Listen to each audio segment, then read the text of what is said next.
ৰাতিপুৱা 5:10 হৈছে। মই বিচনাৰ পৰা উঠিয়ে লৰালৰিকৈ মুখখন ধুয়ে গোহালি পাই গ'লোহি। যিহেতু গৰুজনী সোনকালে খীৰাই দিলে আকৌ মানুহজনে গৰুজনী এৰাল দি থৈ দিব পাৰে, সেইকাৰণে ৰাতিপুৱা সোনকালে খীৰাওঁ। এইফালে দেখিছে মোৰ গাখীৰ খিৰোৱা হৈ গ'ল।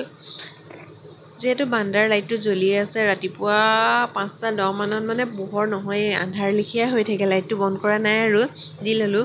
তাৰপিছত আকৌ মই এইফালে লৰালৰিকৈ গেটখনৰ তলাটো খুলি ল'লোঁ। মই গেটৰ তলাটো পাছতহে খোলোঁ। তাৰপিছত চোতাল আৰু পদূলিখন সাৰি ল'লোঁ।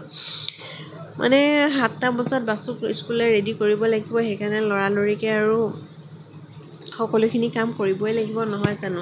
ঘৰখনত যিখিনি কাম কৰিবলগীয়া থাকে সেইখিনি যিমান সময় হ'লেও মানে এজনী মহিলা কৰিবই লাগিব। ঘৰখনৰ যিহেতু বোৱাৰীয়ে সকলোখিনি কাম কৰিহে ওলাই যাব পাৰিব। তাৰপিছত মই আকৌ ঘৰকেইটা ঝাৰু দি এইফালে লৰালৰিকৈ ঘৰ মুচি ল'লোঁ।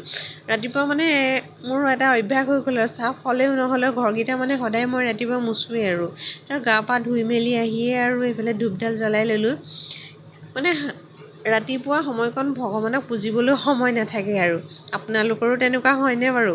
লৰালৰিকৈ ধূপডাল জ্বলাই ভাত পানী বনাই এইফালে বাছুক মই খুৱাই পেলাই স্কুললৈ ৰেডি কৰি ল'লোঁ। দেখিছেনে, সি ভিডিঅ' কৰিবলৈ মানে বহুত টান পায়। ভিডিঅ' নকৰিবা বুলিয়ে কৈছে।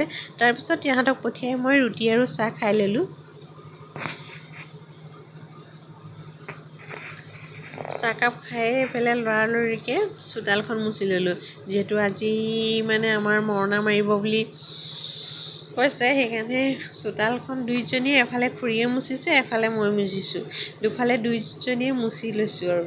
এইফালে ডাঙৰি চোতালত পৰিয়ে আছে, দেখিছেই নহয়। তাৰপাছতে আকৌ এইফালে চাপৰিত গৈ ছাগলীকেইজনী এৰাল দি থৈ আহিলোঁ। দিনটো মই কেনেকৈ ব্যস্ত থাকোঁ সেয়ে আপোনালোকৰ আগত শ্বেয়াৰ কৰিছোঁ।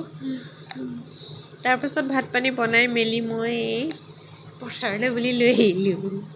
এয়া দাৱনীকেইজনীক মই ভাতটো দি ল'লোঁ। দি পেলাই বোলো গোটেই চাৰিওফালে পৰিৱেশটো চাওঁচোন, ইমান ধুনীয়া সোণগুটি ধানেৰে উপচি পৰিছে।